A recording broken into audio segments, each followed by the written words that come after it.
Na escuridão sufocante da caverna, a chama de uma única tocha dançava, lançando sombras longas e fantasmagóricas nas paredes rochosas. O ar era pesado, carregado com o cheiro de poeira, umidade e o silêncio ensurdecedor que se seguiu à destruição. Lá fora, o mundo que Ló e suas filhas conheciam havia sido reduzido a cinzas e enxofre. Sodoma e Gomorra, com suas ruas movimentadas, seus mercados vibrantes, seus risos e suas canções, não existiam mais. Haviam se tornado um monumento fantasmagórico da ira divina. Dentro da caverna, o trauma era um terceiro habitante, silencioso e opressor. Ló, um homem que antes era respeitado, agora estava quebrado. Sua esposa, a companheira de sua vida, havia se tornado uma estátua de sal, um lembrete perpétuo e congelado de um único olhar para trás. Ele tentava não pensar nela, mas a imagem o assombrava. O pilar branco e cintilante sob o sol inclemente, uma silhueta que um dia fora sua amada. A dor era uma faca cravada em seu peito, torcendo a cada respiração. Suas duas filhas, jovens, que deveriam estar planejando seus casamentos, sonhando com o futuro, agora estavam presas com ele nesta prisão de pedra. Seus noivos, seus amigos, tudo fora consumido pelo fogo. Elas olhavam para o pai e viam um homem devastado. Olhavam uma para outra e viam o reflexo do próprio desespero. O mundo havia acabado para elas. Não havia mais sociedade, não havia futuro, não havia maridos. Estavam sozinhas, as últimas sobreviventes de sua linhagem, em um mundo que parecia ter voltado ao princípio dos tempos. A filha mais velha, observando a desolação no rosto do pai e o vazio no horizonte, sentiu uma ideia terrível e desesperada começar a se formar em sua mente. Era um plano nascido da angústia, uma solução drástica para um problema existencial. A linhagem deles não podia simplesmente acabar ali, naquela caverna úmida, escura. A humanidade, ou o que restava dela aos olhos delas, precisava continuar. Ela compartilhou seus pensamentos com a irmã mais nova. Sussurros tensos ecoaram na quietude da caverna, palavras que nunca deveriam ser ditas, planejando um ato que desafiaria todas as leis da natureza e de Deus. Elas se sentiam encurraladas, convencidas de que não havia outra opção. Era um fardo que elas acreditavam ter que carregar, para que o nome de seu pai não desaparecesse da face da terra. O sol se pôs mais uma vez sobre a terra desolada, pintando o céu com tons de vermelho e laranja que lembravam o fogo da destruição. Dentro da caverna, a atmosfera era tensa. A filha mais velha se moveu com uma calma calculada, entre os poucos pertences que conseguiram salvar da fuga apressada. Tava um jarro de vinho, um resquício de uma vida normal que agora parecia um sonho distante. O líquido escuro e forte era a peça central de seu plano desesperado. Após a refeição escassa, composta por restos secos que mal saciavam a fome, ela se aproximou do pai. Ló estava sentado em uma pedra, o olhar perdido na escuridão da entrada da caverna, revivendo em sua mente a chuva de fogo e enxofre. Ele mal notou a filha se aproximando, até que ela estendeu uma taça cheia. O aroma forte do vinho atingiu suas narinas. Com uma voz suave, quase um sussurro,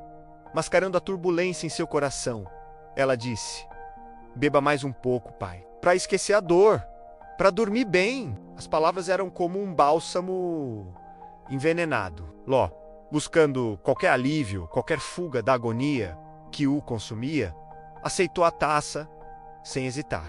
Ele bebeu avidamente, o líquido queimando sua garganta, mas prometendo o esquecimento que tanto desejava. "Que a misericórdia de Deus nos alcance, minhas filhas," ele murmurou, a voz embargada pela bebida e pela tristeza. A filha mais velha continuou a servir. Taça após taça, ela enchia e ele esvaziava. O vinho afrouxou os nós em seus ombros, suavizou as linhas de preocupação em sua testa e, finalmente, nublou sua mente. Logo, suas palavras se tornaram arrastadas, seus movimentos lentos.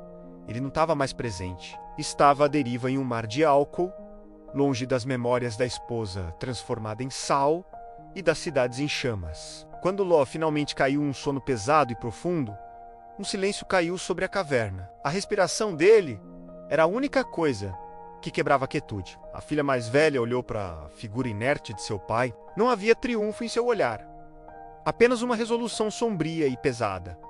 Ela sabia o que precisava fazer. Naquela noite, enquanto a lua lançava uma luz pálida sobre a terra devastada, a filha mais velha entrou no leito de seu pai. Ele estava tão embriagado que não percebeu quando ela deitou ou quando se levantou. O ato foi consumado na escuridão e no silêncio, um segredo terrível guardado pelas paredes frias da caverna. Quando a primeira luz da manhã filtrou-se pela entrada, ela se levantou e voltou para sua própria esteira. Sua irmã mais nova a esperava, os olhos arregalados de ansiedade na penumbra. Deu certo, ela cochichou, a voz trêmula. Ele percebeu algo? A mais velha balançou a cabeça, o rosto uma máscara impenetrável. Não, agora é a sua vez.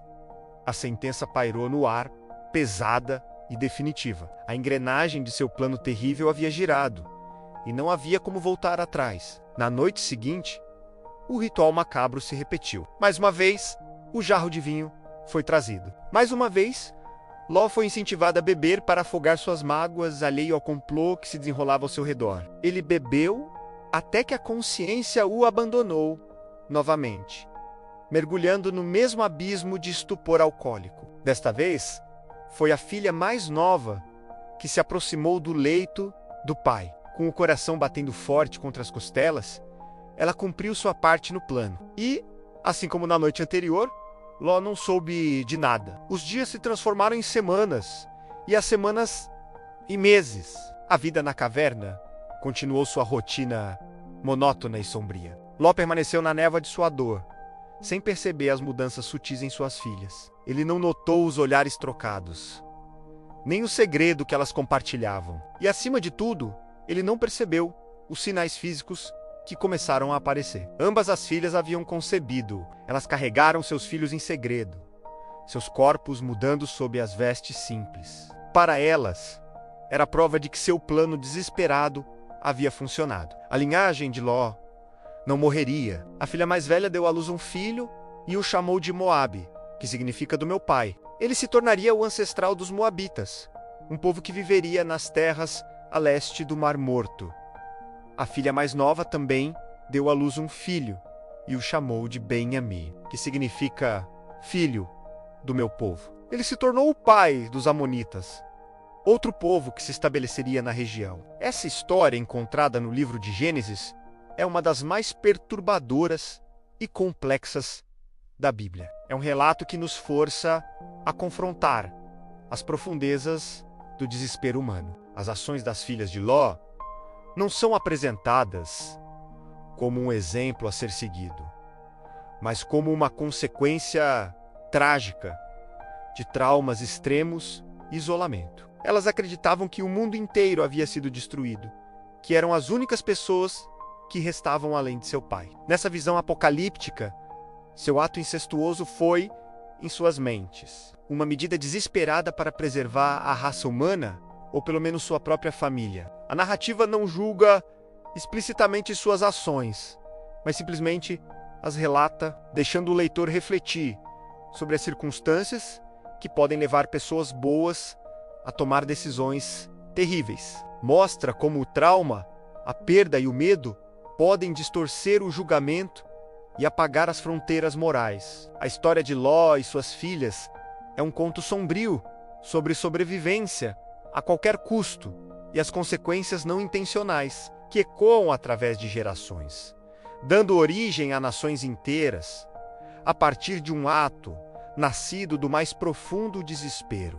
É um lembrete de que, mesmo nas histórias sagradas, a experiência humana é complexa, confusa e muitas vezes trágica. Obrigado por assistir. Se você se interessa por essas explorações profundas das histórias bíblicas, não se esqueça de se inscrever no canal e ativar as notificações para não perder os próximos vídeos. Deixe seu comentário abaixo com suas reflexões sobre este relato. Até a próxima!